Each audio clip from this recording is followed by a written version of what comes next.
ஆகையால் அவர்களால் பல காலங்கள் தன்னை பிரிந்து இருக்க முடியாது என்பதை அறிந்த பகவான் அவர்களை மீண்டும் வைகுண்ட லோகத்திற்கு அழைத்துக் கொண்டார். அப்படியானால் யாரால் மக்களை கரையேற்ற முடியும்? ஆச்சாரியர்களால். தான் எங்கிருந்தாலும் பரவாயில்லை, ஜீவாத்மாக்கள் அனைவரையும் கரைத்தேற்ற வேண்டும் என்ற பரந்த நோக்கம் கொண்ட ஒரு ஆச்சாரிய புருஷர், உயர்ந்ததோர் கைங்கரிய சிரேஷ்டர் மிக விரைவில் நம் கண்களுக்கு தென்படுவார்.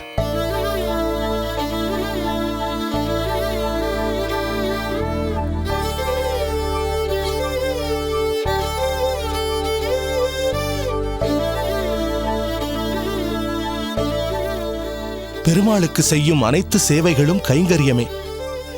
ஏதாவது ஒரு சேவையாவது நித்தியப்படி எம்பெருமானுக்கு செய்ய முடியாமல் ஏதோ ஒரு காரணத்தை நாம் சொல்லிக் கொண்டிருக்கிறோம்.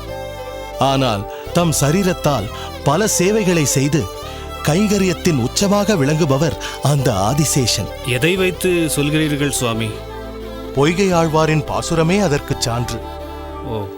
சென்றால் குடையாம், இருந்தால் சிங்காசனமாம், நின்றால் பாதுகை போலாவார், நீழ்கடலுள் என்றும் புனையாம், மணி விளக்காம் பூம்பட்டாம் புலுகும், அணையாம் திருமார் கரவு.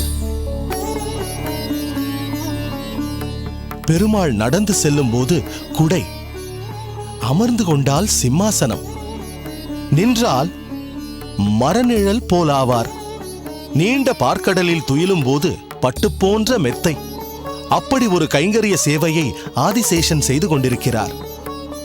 அப்படி ஒருவர் இப்பூ உலகிலும் சேவை செய்ய முடியுமா சுவாமி? அந்த ஆதிசேஷனே பெருமாள் அவதாரம் எடுக்கும் போதெல்லாம் பின்தொடர்ந்து வந்து கைங்கரியம் செய்தாரன்றோ? அவரே லக்ஷ்மணன், அவரே பலராமன். இந்த கலியுகத்தில் அவரை போன்ற ஒரு கைங்கரிய சிரேஷ்டர் வருவாரா சுவாமி? எந்த நேரமும் வரலாம், ஒருவேளை வந்திருக்கலாம். காலத்தால் நமக்கு அடையாளம் காட்டப்படலாம். அடியேன்